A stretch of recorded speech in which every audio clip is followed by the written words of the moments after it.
name is Klara Papp. I'm professor in general medical sciences and director of the Center for the Advancement of Medical Learning. I'd like to speak with you today about developing a teaching portfolio and just describe to you very concrete, tangible ways how to put together your own teaching portfolio for consideration for promotion and tenure. Now, you might want to ask me what qualifies me to speak to you about this. And in full disclosure, I would like to say that I have put together 2 teaching portfolios myself in my own career and have helped others compiling theirs. So I have just a little bit of experience and would be glad to share whatever I know about it, and would be very interested in hearing your views if you have any information to share after you have done yours. So let's go ahead then. The purpose of this talk is to maybe describe what a teaching portfolio is and what purpose it may serve for you and for the Committee on Appointments, Promotions, and Tenure, to describe the 4 elements of what a teaching portfolio is that is submitted for promotion and tenure, and to identify a strategy that you might use for assembling your own. So let me just start with a scenario. You're assembling your credentials for the Promotions Committee. You're associate professor in the non-tenure track. You're an excellent teacher. You have received your department's teaching award twice, and you do far more than others of your share of teaching. You really enjoy it, and you work hard to do a great job. It's very stressful considering your clinical load, but you think that teaching is a priority and is part of what it means to be an academic medical center. So you're being considered for promotion now. The question is, what do you think the Committee on Promotion and Tenure is looking for in your credentials? Why don't you take a minute and note things that would be important that the Promotion and Tenure Committee is looking for.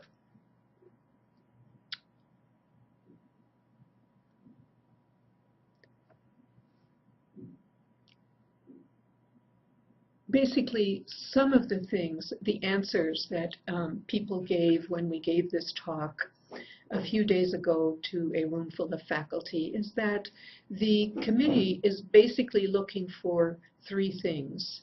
The quality of the teaching that you are doing. Excellence in teaching is really important. The second criterion they're looking for is the quantity of teaching. If you are putting your portfolio together for consideration for promotion, there should be a substantial evidence of substantial teaching activity in the portfolio. So quantity is also important. But third, and more importantly, is evidence of scholarship in your teaching. And in 1990, Ernest Boyer published a paper, Scholarship Reconsidered, and talked about 4 types of scholarship: discovery, integration, application, and teaching. And teaching is definitely a important area of scholarship for faculty in the academic medical center, and it's very hard to measure. So the portfolio is a tangible way that promotions committees can look at a person's teaching and identify its merits for promotion. So since then, Glassick published 6 criteria to identify what quality scholarship, how it can be measured. And they're listed here on this slide. Clear goals. Do you have clear objectives for what you are hoping to achieve? Adequate preparation. Have you looked at existing literature, know what's going on in the field in terms of what others are doing in this area? Appropriate methods aligned with the goals and objectives, significant results, effective presentation, and reflective critique. All of these are available in a publication by Glassick called Scholarship Revisited, And it's a great way to familiarize yourself with these 6 key core concepts. So we'd like to distinguish between excellent teaching, scholarly teaching, and scholarship of teaching. These are highly related, interrelated concepts, but important to distinguish. Excellent teaching is measured by the activities of the learners. Do they learn the materials? Are they able to master the material that you are trying to teach them? Excellent teaching is very important, and it's evidenced by good teaching evaluations that are gathered from the learners as you go. Scholarly teaching, in contrast, or if you look at scholarly teaching, then it has to meet the 6 objectives by Glassick. You have to consult relevant content, seek peer review, use results to improve your teaching, and have a CQI cycle for each time you teach to try to make improvements along the way. And scholarship of teaching will follow Glassick's criteria, but also help you develop a reputation outside your 4 walls. So in other words, you should be cultivating a career that makes you excellent in teaching, that is recognized not just within the institution, but also within the region and also nationally as well. So the 4 elements of a teaching portfolio are listed on this slide. I will go through each one in turn. The first part of a teaching portfolio requires you to write a narrative essay, 1 or 2 pages in length, and it asks you to reflect on what your philosophy of teaching is, or more broadly, what your philosophy of education is. What conditions do you think are necessary in order to best engage learners, in order to best get them motivated, fired up, and enthusiastic about the field that you are teaching them about, and what sort of teaching strategies have you tried? What is your passion, and what is it that you firmly believe about teaching? This is your opportunity to describe to the promotions committee your firmly held beliefs and philosophy about teaching. And this is where I like to talk about the thread. This is a poem that I learned from a colleague at Penn State. It's the thread you follow. It goes among things that change, but it doesn't change. People wonder about what you are pursuing. You have to explain about the thread, but it is hard for others to see. While you hold it, you can't get lost. Tragedies happen. People get hurt or die. You suffer and get old. Nothing you do can stop time's unfolding. You don't ever let go of the thread. So the poem here illustrates the fact that you may know what your thread is, and you may understand how you are pursuing the things that you are doing in your career, but it may not be as apparent to someone who is looking at your CV or looking at your activities. And so this philosophy of teaching, this reflective essay, the first part of your portfolio, gives you an opportunity to articulate, not just for the committee, but also for yourself, what that thread is that binds together all the activities and all the projects and all the work that you are doing as a part of your educational activities here in the medical school. So the second part of the portfolio is an inventory of the teaching itself. Now the question here is this just a really long list of all the things you've been doing, every single course, every single invited lecture, everything? And the answer is no.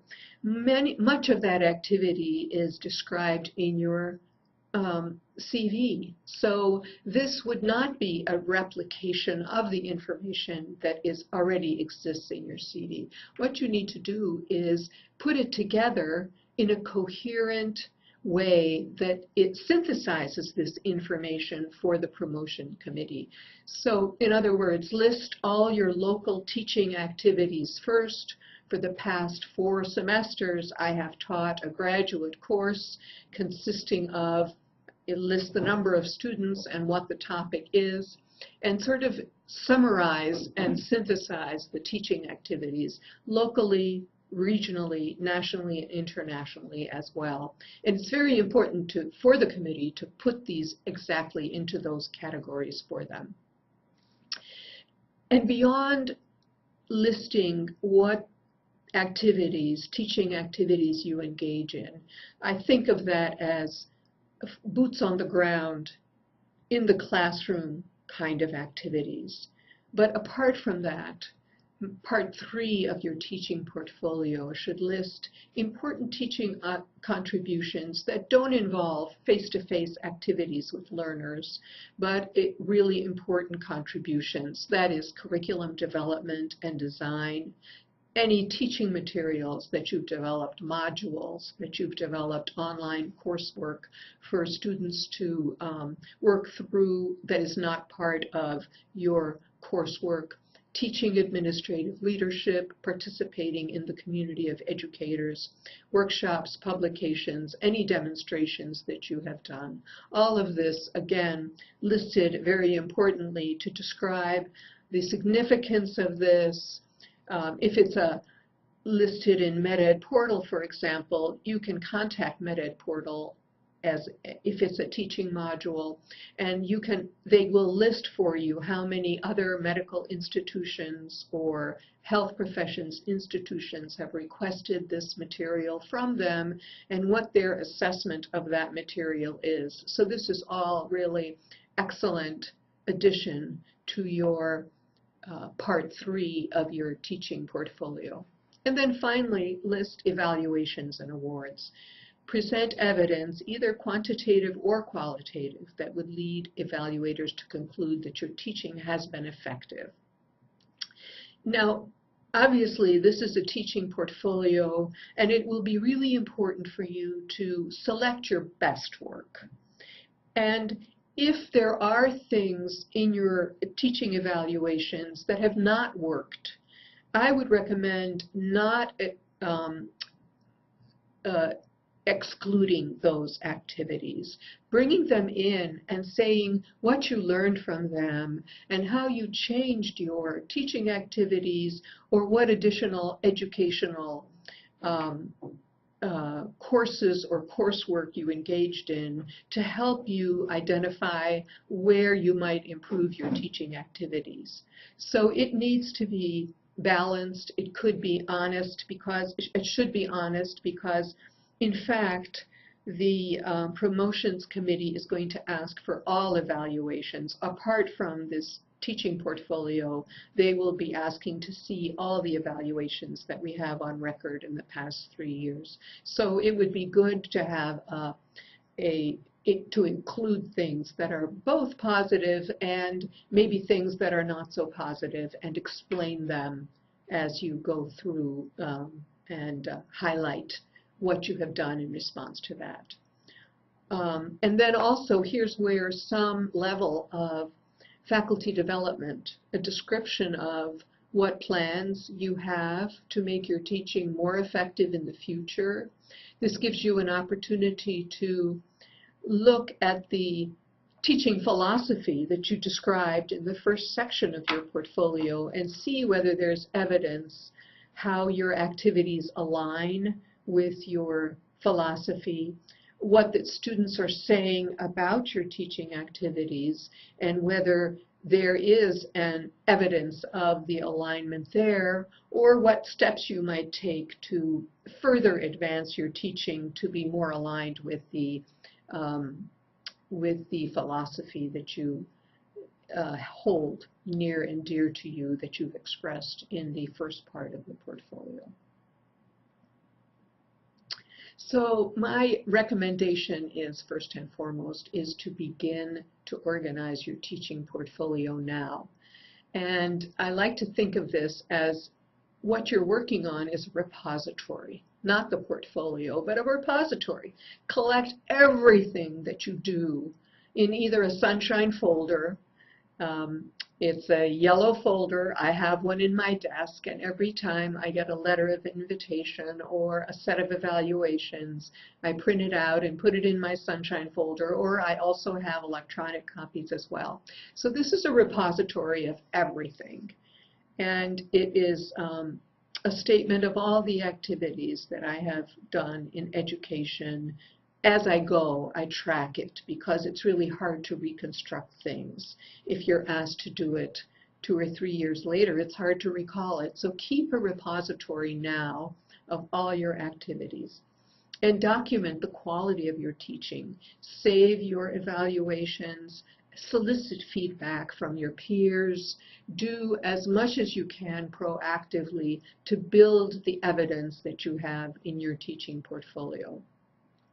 When you have learners, either whom you are mentoring, or learners residents or others who graduate from our institution and go to other places, don't lose track of them. It's really going to be important for you when you put together your list of people to include others at other institutions who can help describe the quality of your teaching and who can support the application that you are making. And then, so make sure that you are thinking about this now rather than at the time when your chair invites you to submit your materials for promotion, to then start wondering how you can compile all this information after the fact. And also, with each educational activity that you're involved with, think about the scholarly pieces. Think about evidence of quality. Think about being informed by what is known in the field and how this contributes to knowledge in the field. Think about how you can publish the results and disseminate the great work that you are doing. So those are basically the tips, other tips I would have that I don't have in slides, but I also think are really important, is to include your best work, not all of your work. Organize and outline it for a reviewer, and I will unashamedly and unabashedly say that I did not submit my portfolio without letting a mentor, a trusted colleague, review it first and give me advice and suggestions on how it might be improved. So I would recommend, that's a really great step. Someone who knows your work and you know thinks highly of the contributions that you are making, that's a great advocate. Turn to them and ask for help as you put together your portfolio. And then finally, keep it under 25 pages. 25 pages should be the max. Try to put it together in a way that is more synthetic and summarizes the work that you have done. And I believe that the committee would greatly value having the key points emphasized in your portfolio rather than having an exclusive list. Also have a nice cover sheet. Make it look appealing and attractive so that a committee will want to look at it. And so those are my tips for putting one together. The sooner you start, the better. And also on our website, there's a qualification and standards for appointment, promotion, and the award of tenure for faculty members in the School of Medicine. And it was approved by the Faculty Senate in 2006. It also describes and defines what the committee will be looking for in terms of a high level of teaching effectiveness. That's a great resource. I would also recommend checking that out as you get closer to the date and think about putting your own teaching portfolio together. Finally, I would just like to say that the institution greatly values teaching contributions, And the thing is to appreciate and understand how much your contributions are valued. And putting a portfolio together also helps you to realize all the great work that you have done here as part of your commitment to academic medicine, and allows you to highlight it for the committee. So in parting, as the last slide, I'd like to also share this final poem. It's the dream we carry that something wondrous will happen, that it must happen. Time will open, hearts will open, doors will open, mountains will open, spring will gush forth from the ground, that the dream itself will open, that one morning we'll quietly drift into a harbor we didn't know was there. So I wish you well and hope that you succeed as you put together your teaching portfolio, and would just ask that you dream big and put it all down in the portfolio, and wish you well in your path in doing so. So objectives, we described what a teaching portfolio is and what purposes it serves. We listed 4 elements of a teaching portfolio to be submitted to promotion and tenure, and we identified a strategy for assembling your own. And we've reached the end of the presentation. Thank you very much.